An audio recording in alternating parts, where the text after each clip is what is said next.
Күн қатты ысыған сайын өрттің шығу қаупі де жоғарылай түседі. Қазір табиғи аймақтарда орман өрті жиілеп барады.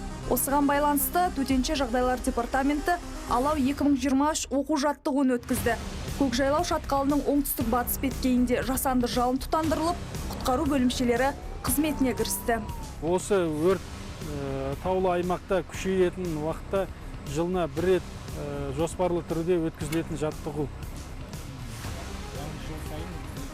Жыл сайын өткізіледі.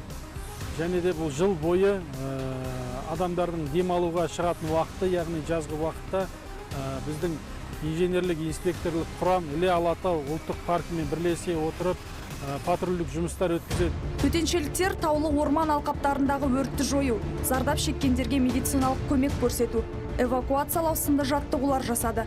Оған жалпы саны 147 адам, 2 тікұшақ, 6 жылқы мен 2 іздестіру иті, 28 мамандандырылған техника мен 2 квадрокоптер жұмылдырылды.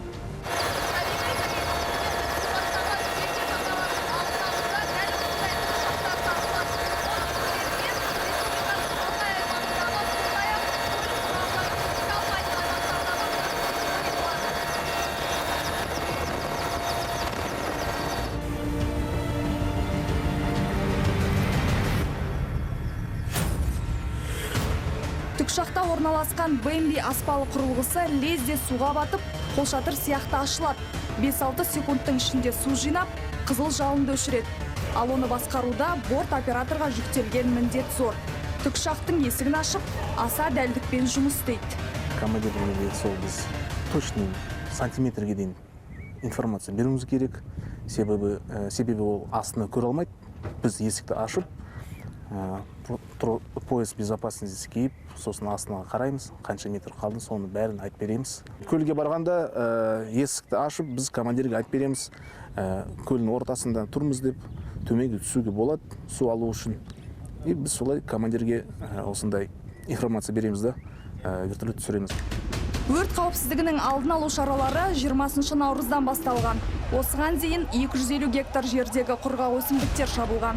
Сондай-ақ ұлттық саябақ аумағында 60 адамнан тұратын төтенше жағдайлар тобы құрылған. Көкжайлау шатқалын айта кететін болсақ, бұл жерде сенбі, жексенбі күндері жаңа демалушылар, туристер, Алматы қаласының тұрғындары өте көп келеді. Бұл жерге мына жаз айларында әсіресе сенбі, жексенбі күндері 5000-6000 адамға дейін демалушылар келеді.